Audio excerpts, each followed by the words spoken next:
Aqui nós vamos ver como fica o circuito RC paralelo. A gente pode ver aí no circuito que no circuito paralelo RC a mesma tensão está em cima do resistor e do capacitor. O que vai ser diferente? Minha corrente no resistor e minha corrente no capacitor serão diferentes. Tá? O que eu posso ver também é que a soma das duas correntes naquele nó superior do circuito ali será o I total, onde eu vou ter a soma de IR e IC.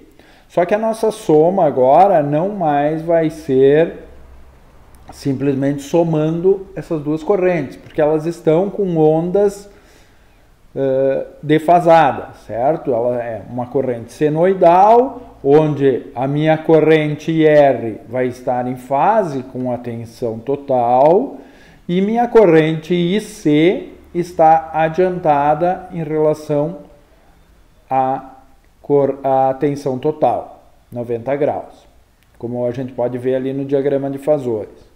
Tá? O que a gente usa normalmente, eu vou usar como referência a tensão total e, consequentemente, nesse caso, a corrente no resistor. Tá? Fica mais fácil. Posso não usar como referência, usar como referência a corrente do capacitor? Posso, porque esse fasor está girando no sentido anti-horário, assim como a minha onda não é estacionária, né? Então, minha onda está andando ao longo do tempo senoidalmente. Então, os fasores servem para representar isso e, por isso, a gente vê essa onda ao longo do tempo e esses fasores girando ao longo do tempo. Então, não é incorreto eu posicionar os fasores diferentes, desde que siga sempre a mesma regra, né? Então, a corrente adiantada em relação à tensão, a corrente do capacitor adiantada em relação à tensão total, para o caso do circuito em paralelo. Aí a gente pode ver já as mesmas fórmulas também que já foram usadas, então tensão total igual a resistência vezes a corrente no resistor, tensão total igual ao XC, lembrem sempre que é o XC e não o valor do C, tá? XC vezes a corrente IC. Minha soma agora passa a ser a soma de correntes, né? Minha tensão é igual para os dois, então eu passo a somar as correntes. Então, meu IT ao quadrado, pela trigonometria, vai ser igual a IR ao quadrado mais IC ao quadrado. E a tangente do ângulo vai ser cateto oposto, IC sobre IR.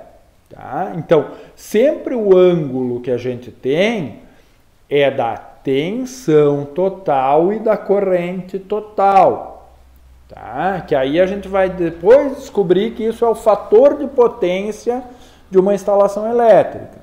Tá? Então, essa defasagem que a gente tem entre corrente e tensão numa instalação elétrica, a gente chama de fator de potência. Depois, mais adiante, a gente vai ver esse conceito para ficar mais fácil. Vamos fazer um exemplo do circuito RC em paralelo. Então, consideramos uma resistência de 15 ohms, um capacitor de 6,63 nanofarad. Lembrem que 6,63 nano é 10 na menos 9, então 6,63 vezes 10 na menos 9 farad. E eles estão ligados em paralelo e alimentados com uma tensão alternada de 120 graus e uma frequência de 1,2 MHz. Daí vocês podem me perguntar, mas existe frequência de megahertz? Existe e é bastante comum.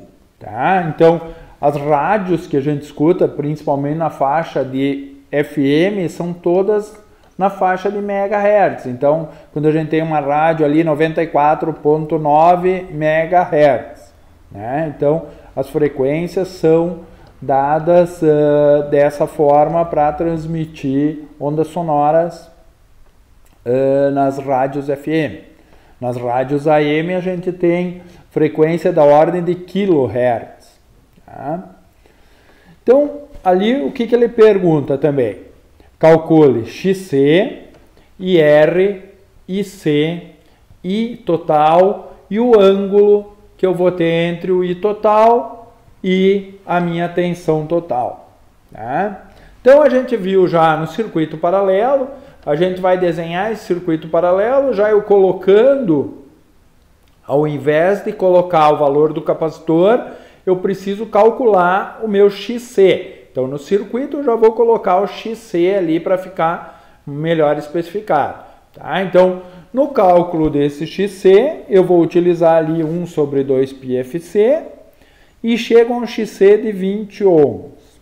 Tá? No circuito já está mostrando esse XC de 20 ohms. Daí eu vou calcular a tensão em si, a corrente em cima do capacitor. A tensão em cima do capacitor e do resistor é a mesma, porque eles são paralelos, então é 120. Então a minha tensão no capacitor é 120, o XC é 20 e a minha corrente IC 6 amperes. Tá? VR 120 novamente, minha tensão, minha resistência é 15, minha corrente resultante será 8 amperes. Para calcular a minha corrente total, seria a soma das correntes no nó superior, IR mais IC, então está chegando IT, o que sai do nó? IR mais IC. Lembra que a gente comentou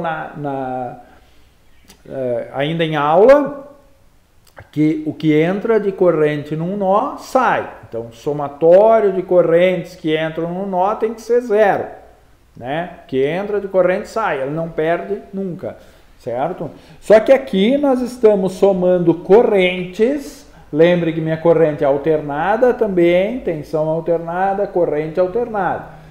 E a gente está somando essas correntes defasadas no tempo, porque o meu capacitor vai defasar a minha corrente no tempo. Lembre que o capacitor precisa primeiro encher as placas do capacitor com elétrons, para depois atingir aquela tensão. É muito rápido esse processo, mas mesmo assim a minha onda também, a minha frequência de onda é rápida e acaba então influenciando e adiantando essa minha corrente, ou seja, atrasando a minha tensão no capacitor.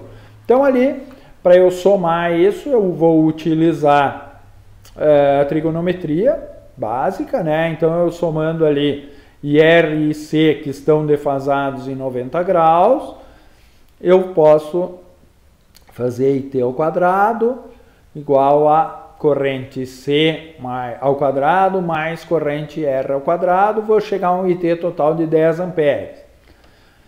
Defasagem do ângulo, ou seja, quanto meu IT está distante do meu VT. Tá? Quanto o meu IT está defasado do meu VT. Meu VT é senoidal, meu IT também é senoidal, só que eles terão uma defasagem.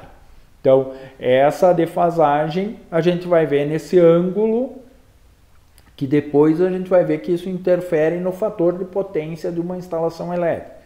Então, ali eu vou ter tangente do cateto oposto, que seria o 6 pelo 8, e vai me dar um ângulo de 36,9 graus.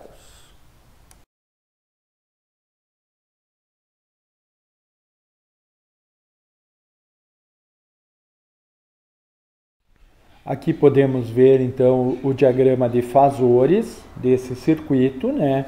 Onde eu vou ter meu IR, que é 6 amperes na horizontal, o IC 6 amperes adiantado 90 graus em relação ao IR e em relação a V total. Sempre lembrando que o IR está na horizontal, porque a tensão VR está na horizontal. E eles sempre vão ser em fase. Tá? Então, minha tensão em cima do resistor e minha corrente em cima do resistor sempre estarão em fase. Não tem outra alternativa. Tá? Então, com IR na horizontal e C na vertical, a gente acaba achando uma soma dos dois, né? Fazendo fasorialmente ali, a soma dos dois seria o IT, que vai ter um ângulo em relação a horizontal, né? Então, meu IT ali fica com um ângulo de 36,9 e minha corrente total 10 amperes. Então, aí nós podemos verificar, né, que eu tenho uma tensão VT na horizontal de 120 e uma corrente IT com um ângulo de 36,9 com a horizontal.